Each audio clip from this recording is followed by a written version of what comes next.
ॐ अज्ञानतिमिरन्धस्य ज्ञानाञ्जनशलाकया चक्षुरुन्मिलितं येन तस्मै श्रीगुरवे नमः। जय श्रीकृष्ण चैतन्य प्रभु नित्यानंद श्री अद्वैत गदाधर श्रीवासादि गौर भक्तवृंद। हरे कृष्णा कृष्ण कृष्ण हरे हरे, हरे Ram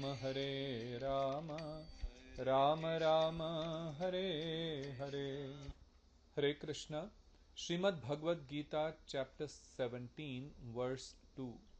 Shri Bhagwan Uvacha Trividha Bhavati Shraddha Dehinam Sa Swabhavaja Satviki Rajasi Cha Eva Tamasi Cha Iti Tam Shrinu.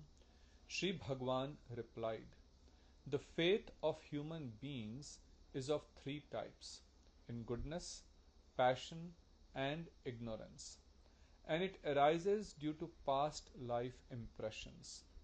It has been formed through the collective impressions made upon one's consciousness through one's experiences in many lives. Now hear about this. In the previous verse, Arjun had posed a question to Shri Krishna that those who do not follow the injunctions of the scriptures, but still with great faith and dedication, they worship demigods and perform various rituals which are as per their own whimsical ideas. So even though they are following what is not authorized by the scriptures, but they are still following it with faith. So what is the condition of such people? So now Shri Krishna, starting from the second verse of this chapter, answers Arjun's question. He says that the faith of such human beings is of three types. Those faith are in goodness, passion and ignorance. And how does that faith arise? He says, Sa Swabhavaja. It arises due to past life impression. Shri Gurudev states in the commentary that some think that it is difficult to follow the injunctions of scripture, while others give up following them out of laziness and a mundane faith that have arisen from past life impressions, and they whimsically worship various demigods. So we see that a lot of people do not want to follow the injunctions of the scriptures. As we discussed last time also, this is because of different reasons. They may not have any knowledge of what the scriptures say. They may feel that it is very difficult to follow the injunctions of the scriptures, or they may be outrightly opposed to following the scriptural injunctions because they have no faith in it, or they may also have been given incorrect knowledge about what is given in the scriptures, and because many don't read the scriptures themselves, what they are following is not as per the scriptural injunctions. Now here Shri Gurudev explains that they may give up following the injunctions of the scriptures because of laziness, as well as because of misguided faith. This misguided faith or mundane faith, which means that this faith is not spiritual faith, it is more mundane, and it has arisen because of the nature that they have, and this nature has been formed because of past life impressions. See, we all have a certain nature, and that nature is not something that has been formed in this very life.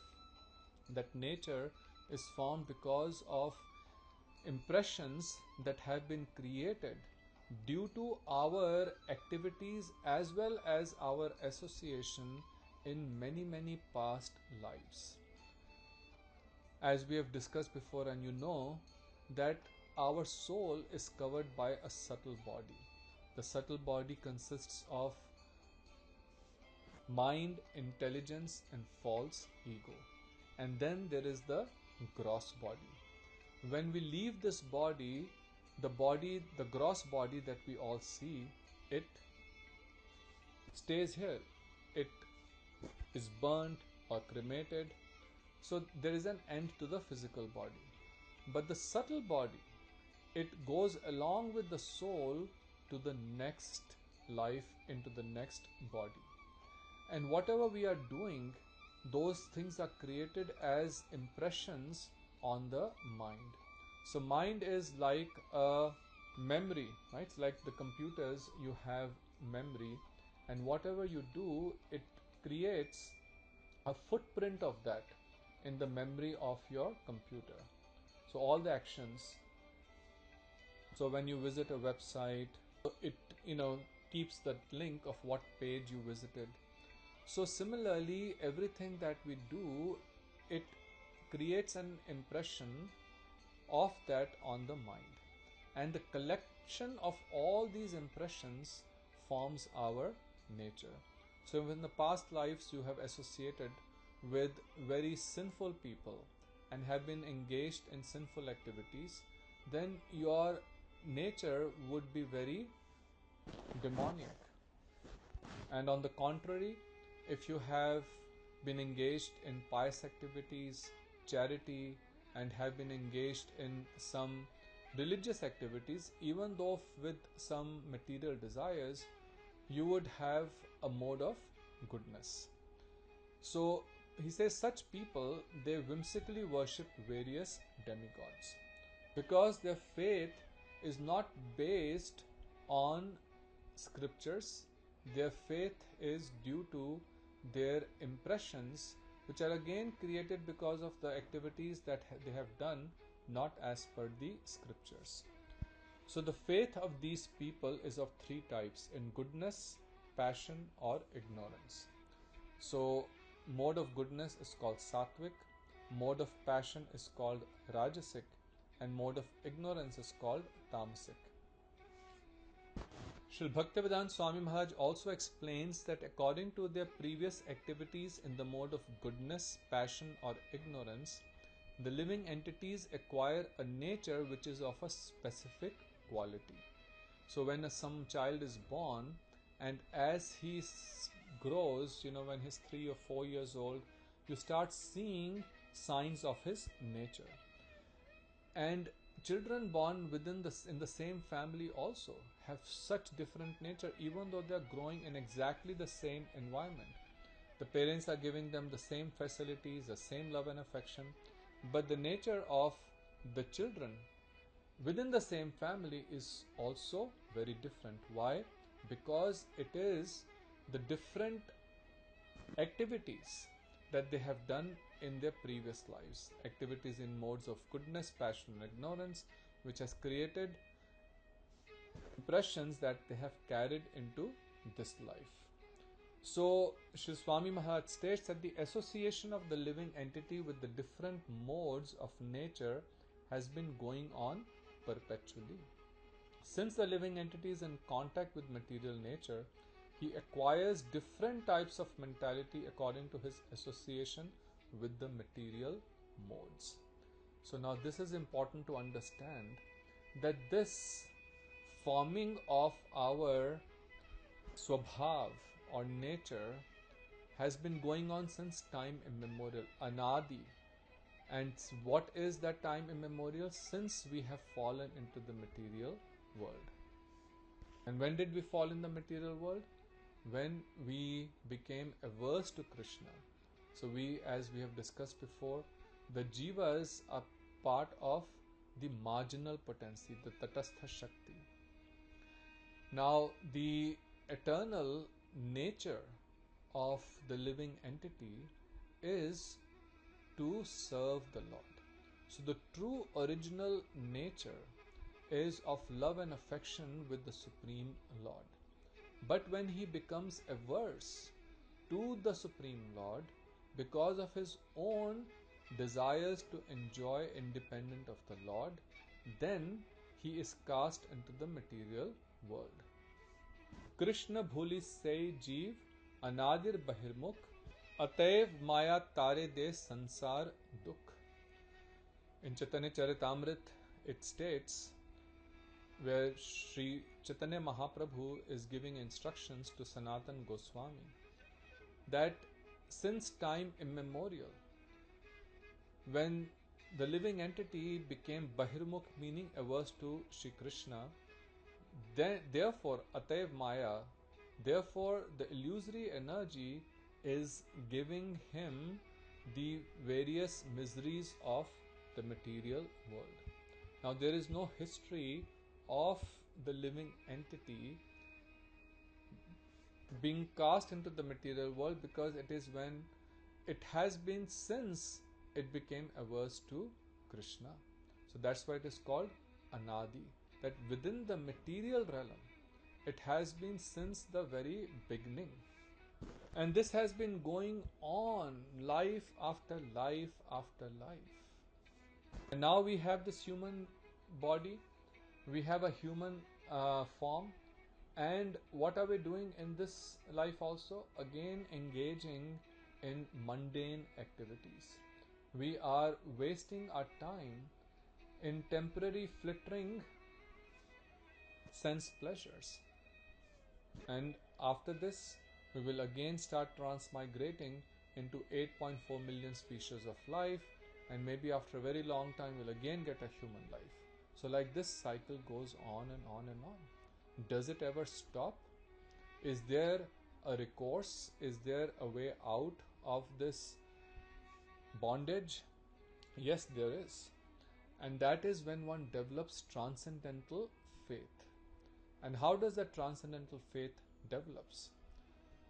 Gurudev explains in the commentary that faith that is aimed at cultivating devotion to Sri Bhagwan under the guidance of pure devotees who are well versed in scriptures is nirgun, or transcendental to the modes. So this type of faith is required for making progress in spiritual life. But he says there is something to consider in this regard. In the initial stages, the faith of a sadhaka, a practitioner, may be in the mode of goodness, but by the influence of saintly persons, it quickly becomes firmly fixed in transcendence. So, the mode of goodness helps us to get into the path of bhakti if we become into association of saintly devotees. And then, when coming into their association, Shri Gurudev says, at that time, while meticulously following the rules and regulations of scripture and engaging with strong faith in hearing, chanting and remembering of the holy name and Harikatha, a sadhaka progresses on the path of bhakti. So, Adav Shraddha Tatha Sadhu Sang. So, because of some sukritis that we have performed in the previous lives, Sukriti means activities that have been knowingly or unknowingly performed, activities that are in relation to the Supreme Lord. So for example, someone offered you prasad, you did not know what it is, you just thought it's a sweet, you ate it, that becomes Sukriti. Someone invited you to come to the temple because they are doing a birthday celebration of their child, and just because you have a family relationship, you went there and listened to Katha, and that becomes Sukriti. So like this, if one accumulates enough Sukritis in many lives, then this faith develops, this transcendental faith, Adav Shraddha. This transcendental faith develops, meaning faith in bhakti starts developing, and then one associates with devotees, sadhu sang. And with that sadhu sang, bhajan kriya. the process of performing devotional service starts. And then anarth, nivritti, then all our unwanted desires, unwanted ideas, our mundane thoughts, they all start slowly going away. Our mind starts getting purified. Anarth nivritti. There's so many different kind of anarthas. So this all happens by the process of bhakti, which is hearing, chanting, and remembering the holy name of the Lord. In Srimad Bhagavatam, in the 3rd canto, 25th chapter, Lord Kapila is saying to Mother Devahuti, Satam prasangat mama virya samvido bhavanti hrit karna rasayanaha katha tat joshnat ashu apavarga vartamani shraddha ratihi bhaktihi anukramishyati. In the association of pure devotees, discussion of the pastimes and activities of the Supreme Personality of Godhead is very pleasing and satisfying to the ear and the heart. By cultivating such knowledge, one gradually becomes advanced on the path of liberation, and therefore he is freed and his attraction becomes fixed.